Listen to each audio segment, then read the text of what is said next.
Thanks for tuning in again. We're going to be going through and I'm going to be pulling the motor apart on this Beetle. It's one of those boxer motors. I mean, of course, you guys know that.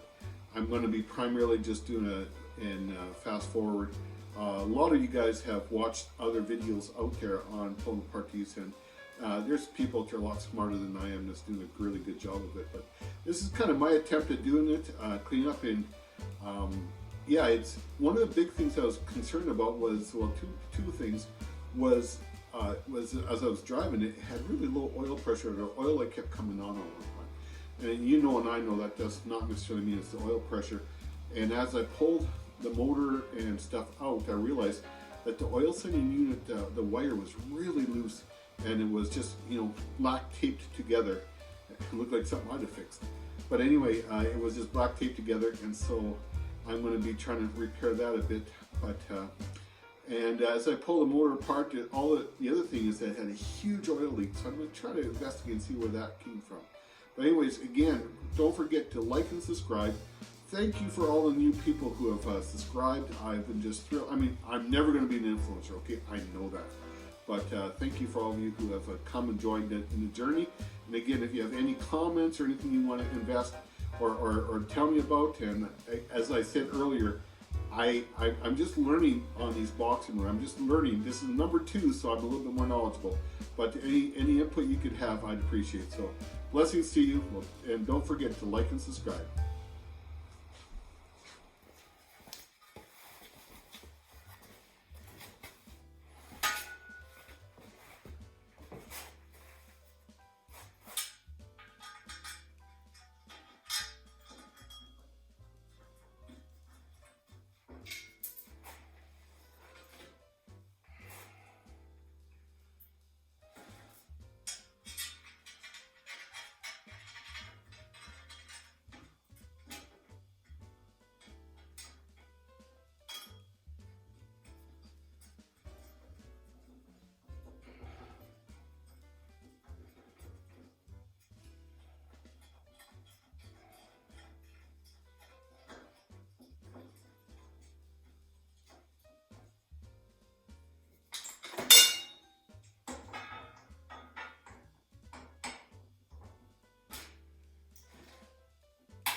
Holy smokes.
Wow, that was tight.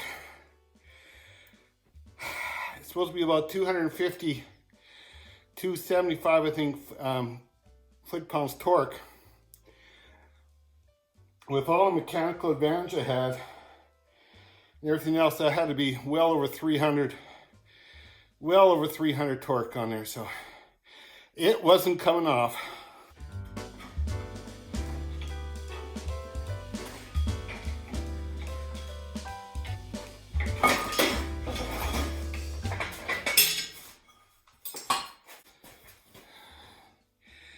So it's pretty smooth across there.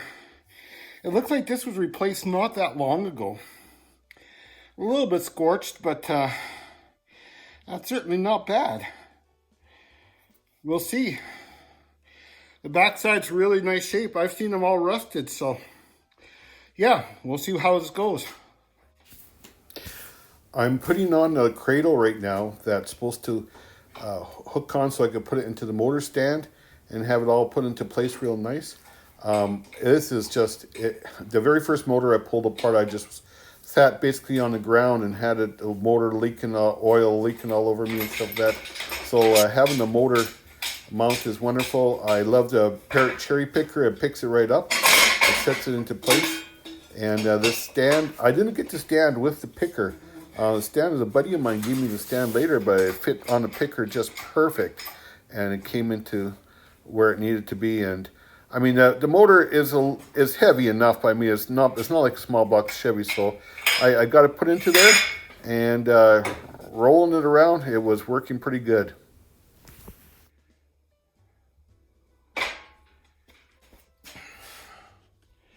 Well, here it is, mounted on a motor stand.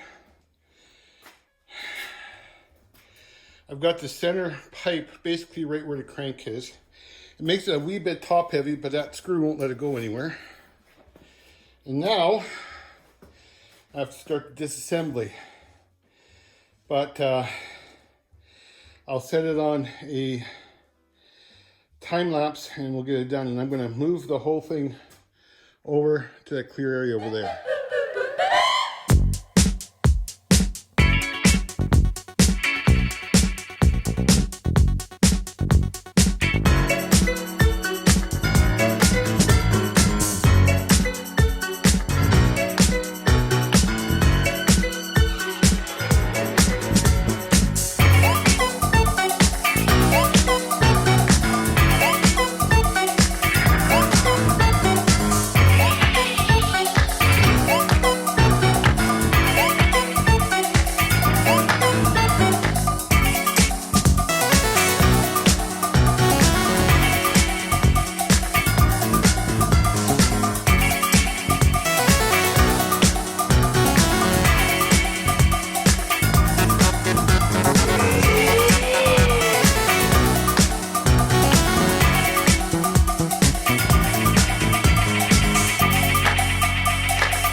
I also had these cylinder heads sitting up like this, and I poured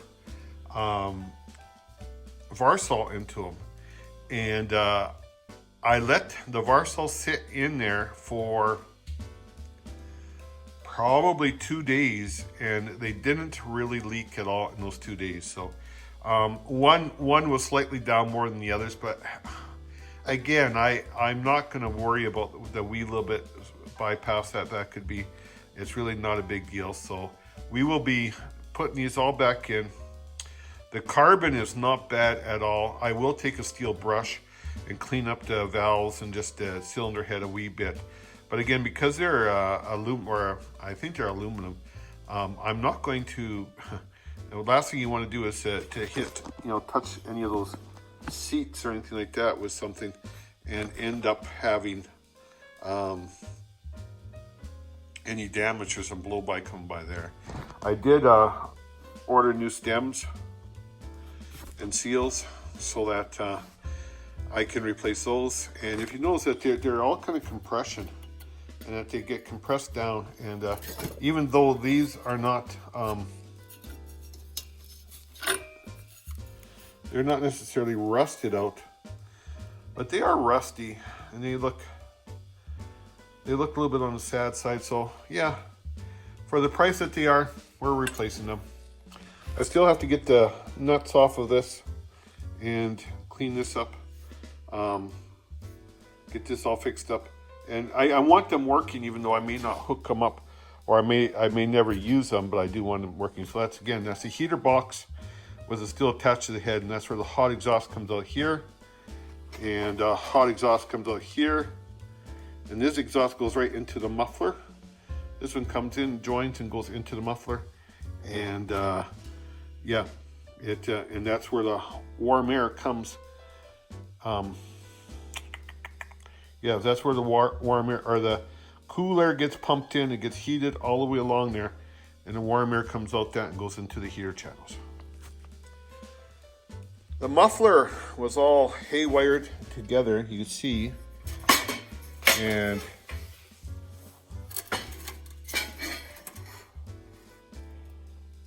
it had come apart there, and they had tried to, look like someone trying to do a little welding and weld it back together, but it just didn't hold, and so they end up using haywire.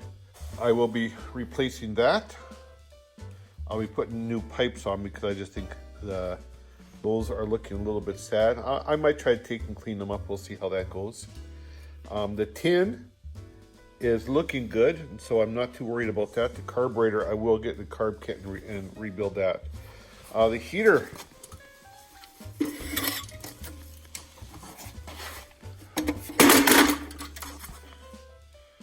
the exhaust comes in there from the motor and goes through and joins up there and joins into the muffler.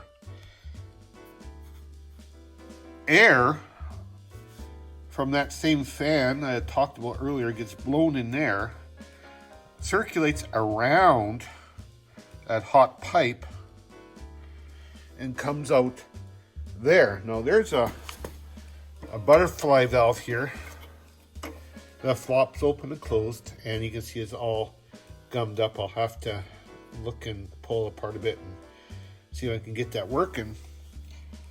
But that heater box is what brings warm air and comes down. So it comes out of the heater box, the warm air, and is joined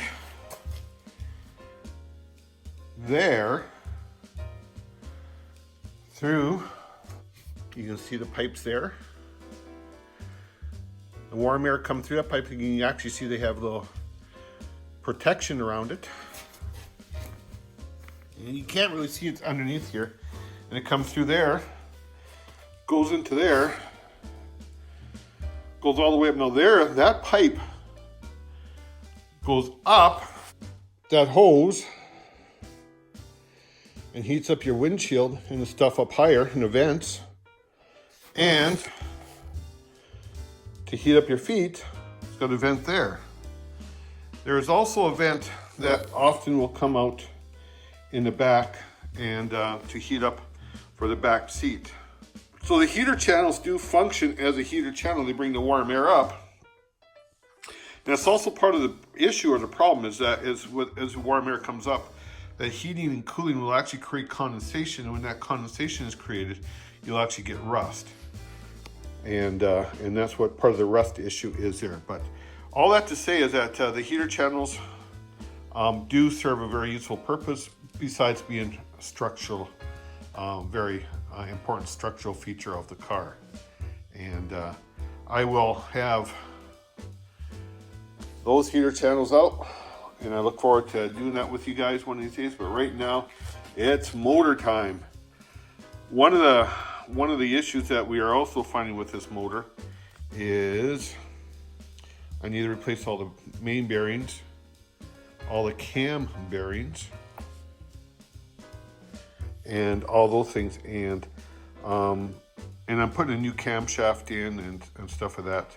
Well, to say a racing cam would be a generous statement. It has like 34 horse. So with what I put on there, it'll be probably maybe 45 horse. So it's not really going to be something that we'll be doing wheelies with, but it'll be still kind of.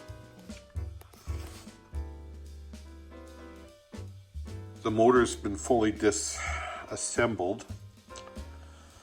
Of course, I could still remove the studs. I didn't on the last one. We'll have to examine. You can see the bottom here, and it's quite oily still. And I haven't fully discovered where the oil came from. Yeah, it got messy, and you can see how much oil was all over the bottom of the pan. You can see where the oil sump was. I think that's where the main leak was. I never really did identify or isolate where the leak was, so that was a little bit sad. In another video, I'm going to show you some of the wear on the main bearings, on the rod bearings, and some of that. Right now, I've ordered new main bearings, and they're back ordered. This whole supply shortage is really impacting automotive parts, and specifically these parts. Hopefully within a month I'll have them and I'll be able to reassemble the motor. The reality is that I'm going to have to stop working on the motor for about a month, and that's okay. I mean, this is a hobby. It's what I do in my spare time, and when I get back I hope to invest a little bit more time into it. So anyway, thanks for watching. I appreciate all the input you have. Thanks for all the likes. Thanks for all the people who subscribed. And we'll talk to you real soon. Bye now.